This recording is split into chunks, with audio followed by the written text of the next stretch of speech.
Hello, ladies and gentlemen, and welcome back to a new Idol Huntress episode. So this is going to cover Tyra, who is the newest of the Season 2 Huntresses. She is a fire agility character. They continue to rip us apart in terms of they only release agility characters, so we don't have any equipment, and we never ever get the element we want. But okay, enough of my rant. She is adorable. I love her little character art, and we'll see all of her different little forms as I pull for her, and we can see her little kit. She is a really cool character, very niche in terms of what she offers, but she is not necessary. You can save your tickets. I'm just going to go ahead and tell you, you don't need to get her. This is only going to be for high elo whale spending. If you've gotten everyone already, you name it, you've got money to burn. You don't need to grab her. There's too many characters right now that you are game changers or essential to making team comps, as well as there will be more to come. So Tyra is not one of them. She's very niche. And yeah, save your tickets, save your money. But if you guys are really interested in hearing what I have to say, let's get right into it, into her showcase. Her first skill, Elusive Maneuver, at level 1, increases all allies' dodge by 30%, physical damage reduction by 10%, and magical damage reduction by 10% for 4 rounds, including herself.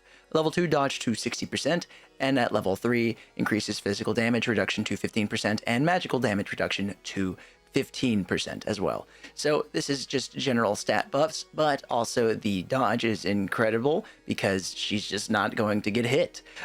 Next is going to be her ultra skill, Lock On Killed. Level 1 enters Killing Stance and lasts until death or the end of battle. This cannot be dispelled and uses normal attack once. Now, Killing Stance is going to be all actions, so that's anything she does, are replaced with normal attacks and always target the enemy with the lowest HP. This is going to deal 2 strikes of physical damage and is going to increase her attack by 5% at the beginning of each round. This is going to last until her death or the end of battle. Now at level 2, this is going to go to 10% of increase to her attack, which is going to be massive. And then while in Killing Stance, each strike of physical damage increases to 200% of attack. So not only is she giving herself more attack every round, so 10% attack every single round, as long as she's still alive.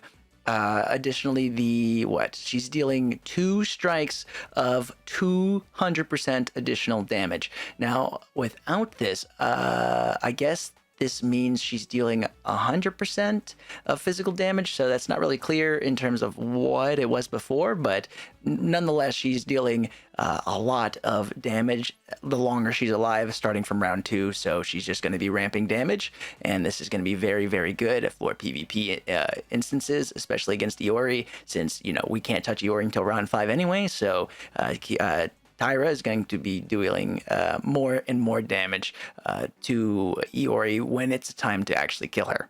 Now we have her first passive, Go for the Kill. At level 1, at the beginning of battle, increases her dodge by 100% for 2 rounds, and for every 6 actions taken by the enemy, so any attack, Tyra then places Dazzle on the enemy with the highest attack for 2 rounds. Now this Dazzle is going to reduce their hit by 70%, and that unit is not going to be immune, or they can't dispel. This doesn't stack, so it's not going to be like 100% or 140% of hit reduction. However, they're not going to hit, especially Tyra, with the 100% and then the 60. So she's essentially got 160% dodge on the first 2 rounds, and then so forth. However, with the Dazzle on the highest DPS unit, they're not going to be dealing damage, especially Iori, right? Now, at level 2, the reduction is now to 5 actions, meaning at the beginning of round 1, as soon as round 1's done, your enemy team should have taken 5 actions, and therefore their DPS unit no longer does any actions, or is no longer hitting. And then at level 3, the actions are now 3. So it only takes half of the first round for the DPS enemy to do nothing. So Iori won't be one-shotting, and Zhao won't be one-shotting your team so long as they can stay alive. Next, we have her stat passive, Red Iris. Tyra's eyes deter the enemies when in the dark, increases hit by 3% and crit by 3%, then 4, then 4, then 5, then 5. So hit kind of, maybe against another Tyra, but still ain't gonna hit. And then crit to 5%, still always great, because crit is crit, and there's nothing wrong with having more of that. Next, we have Color of Blood. This is going to be her exclusive equipment. At level 1, a final damage 3%, level 2, attack up 20%, and level 3, HP up 25%. Now at EE 30, level 4 deals additional physical damage equal to 400% of attack after normal attacks. Now, level 5, E40, when normal attacks hit, if the target already has Dazzle, then extends the Dazzle duration to 1 more turn, which is going to be 3 turns at that point, so they won't be hitting for 3 turns or having that 70% hit reduction. And then at E50, level 6, when normal attacks hit, if the target already has Dazzle, then Tyra has a 100% chance to take another action. This triggers up to 1 time every turn. So, she's going to be dealing multiple attacks. Her auto attacks, which she's going to be only doing auto attacks, are going to be dealing 400% now of her attack. And then also the enemy is just not going to be hitting for longer, which she already is going to be applying the Dazzle proc on every other round, pretty sure. But this is just additional damage on top of the extra hit reduction on the enemy. It's just a mess for the enemy, that is. Except we're just out of EE material to even upgrade her to get to this point. So if you can afford to get this EE upgrade at any stage, it's really awesome. The EE50 is beyond, it's great. It's fantastic so that she's dealing another action, meaning more damage. So if you can get her to EE50, that's fantastic, but definitely it doesn't hurt to get her to EE30 and then 40. Every single level at this stage is pretty powerful, to say the least. Next is her Ultra skill, Flowery Attraction, at level 1. When normal attacks hit a target, if the target has Dazzle and is not a boss, then this target's attack will be stolen and the attack will be reduced by 10%. This cannot be dispelled, and the attack stolen each time cannot exceed 100% of Tyra's own attack. Now this is going to last until death or the end of the battle. At the beginning of each round, if there are more than or equal to 8 stacks of stolen attack, this will increase her attack by 1500%, and now the physical damage increases by 100% and hit by 200%. Now this cannot be dispelled and lasts until death or the end of battle, and this can trigger once per battle. So, it'll only happen once, not every round after she's hit that, 8 stacks, but those 8 stacks of stolen attack means that it can't happen until after round 9, because that'll be, at round 2 will be when the enemy has been triggered on Dazzle, and then that is as long as there have been consecutive rounds of stacking it. So you need that EE 40, I think, to make sure that she's continuing the duration of the Dazzle. It's a really broken skill, except the ability to even proc it is going to be a really tough condition to meet if one Tyra's alive, which, because of the hit reduction, dodge, and so forth, it is possible to get, but definitely I don't think it's going to be reachable. I'll have to see it, in later play and then higher elo play to see, is it really feasible to even attain that, proc? But I guess we'll see. On paper, it looks ridiculous, but on practicality, we can see how possible it is. Next is her pet skill, Butterfly Dance. At the start of battle, gains 3 stacks of death immunity for 3 rounds. When triggered, it restores HP equal to 400% of attack, level 2, 800% of attack, level 3, 1200% of attack, and at level 4, she now gains 4 stacks of death immunity, and at level 5, HP equals to 600% of attack when she has to use the death immunity stacks. Now, this just means for essentially 3 rounds, she's got 4 shields of death immunity, and then she's just going to get her health back. Sadly, it doesn't say if there's excess health, it gets turned into a shield. That would have been nice, but it doesn't. So chances are, I haven't done the math, level 5 might be redundant.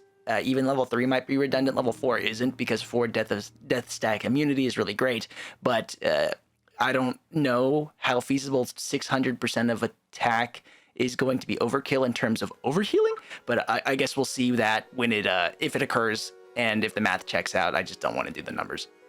So lastly, for runes and badges, we're going to go for red for the 25% attack and 4.5 final damage increase, as well as substat all attack bonuses. And then for the badges, we're going to go for crit, attack, and HP with final damage reduction substat and attack substat or crit substat. I'm kind of indifferent on, what the wiki was recommending. You want to give her as much attack as possible. If we can get Tyra to have the highest DPS on your team, which is going to probably be the fire team, then she's going to be targeted by especially Iori and other people who target the highest DPS character. And as well as if we put her in the front line, we'll be taking aggro from whoever attacks whoever's in front of them as well. But the thing is, because she has an insane amount of dodge for the first 2 rounds and so forth, and she's giving dazzle to the enemy's DPS, highest attacker on that one, then she's not going to be touched, and she's going to be taking aggro from all the other enemies, which is fantastic. They're not going to deal damage to her. So the more HP or the more attack we can give Tyra, the better it is that your teammates aren't going to die as well. That being said, I would probably suggest you go 2 red, 2 brown, just to make sure that you can get that 50% attack bonus, and therefore even more chances she's going to be the highest DPS on your team. The highest attack on your team, and then however much you want to shell on pets. They still haven't touched on how they're going to change pets. I don't think they're going to change pets at this point. It's just they just said they were and they moved on. Some employees keep changing out at since times here and there, right? And if you're local to Beijing, feel free, apply. Maybe you get to change the game a bit to be an actual video game. So their LinkedIn does exist. It's since times. That's the parent company. That's the real company that Blue Star Games is. But I digress. Back to Tyra. She is a really cool character in the fact that, she's not going to be... She's going to take the aggro that she needs to take because she can get a lot of DPS. She can get a lot of attack the longer she's around because she's going to be scaling it, as well as they're not going to be dealing any damage to her, as well as she's supporting her teammates and giving them extra dodge. It's kind of like Mordred in the fact that just Mordred only gets herself dodge, but also the fact that Tyra is reducing the enemy's hit percentage is fantastic. That's going to help your team entirely because they're just not dealing damage to your team, not that your team is dodging everyone's attack. So it's a give and take. I get the balance. I get the kit. Definitely, though, it is not a priority that you get her. She is going to be a, bottom tier list or bottom of the barrel in terms of the SSR characters. She's not the worst, but definitely you do not need to worry about getting her. There are too many that you need to, unfortunately, spend money to get or take your time in storing your tickets and whatnot to get her. So do not worry about Tyra.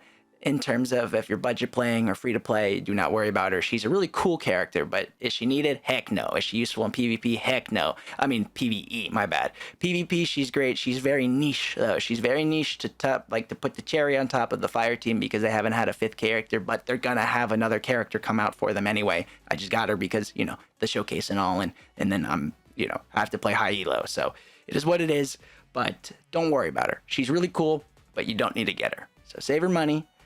Save your materials, your stat chests, because you're going to need them for other characters in the future and currently if you haven't gotten them or caught up yet. That covers it for Tyra. Please like, comment, and subscribe. Tell me what you liked, tell me what you didn't like, and I will catch you guys next time. Take care.